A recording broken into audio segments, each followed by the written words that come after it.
ఇద్దరు వ్యక్తులు ఒకే వయసు, జీవితంలో ఒకే దశ. కానీ ప్రతి సంవత్సరం గడిచే కొద్దీ ఒకరు మౌనంగా మారుతారు, మరొకరు బిగ్గరగా మాట్లాడుతారు. ఇది వ్యక్తిత్వం కాదు, ఇది మానసిక స్థితి వల్ల కాదు. దీనికి శరీరంలో జరిగే ఒక కారణం ఉంది. హై ఫ్రీక్వెన్సీ హియరింగ్ లాస్ ఉన్న వాళ్ళు తమ గొంతు ఎంత గట్టిగా ఉందో సరిగ్గా గుర్తించలేరు. మనము మాట్లాడేది, మనకు వినిపించేది, ఈ రెండిటి మధ్య ఉండే ఫీడ్బ్యాక్ వ్యవస్థ దెబ్బతింటుంది. కొంతమంది తమకు తాము గొంతు స్పష్టంగా వినిపించకపోవడంతో ఇంకా బిగ్గరగా మాట్లాడడం మొదలు పెడతారు.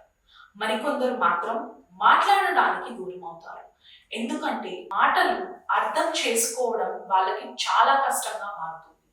ఈ మార్పు నెమ్మదిగా జరుగుతుంది.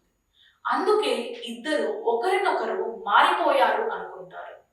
వినికిడిలో మార్పుల కారణంగా దీర్ఘకాలిక సంబంధాలలో సంభాషణ పద్ధతులు మారుతాయి. కానీ అసలు కారణం ఏమిటో తెలియక చాలా మంది దంపతులు ఆ సమస్యతోనే ఏళ్ల తరబడి జీవిస్తూ ఉంటారు. హియర్స్ ఉచిత హియరింగ్ టెస్ట్, కేవలం 5 నిమిషాలు. అసలు కారణం తెలుసుకున్నాక అన్నీ మారుతాయి.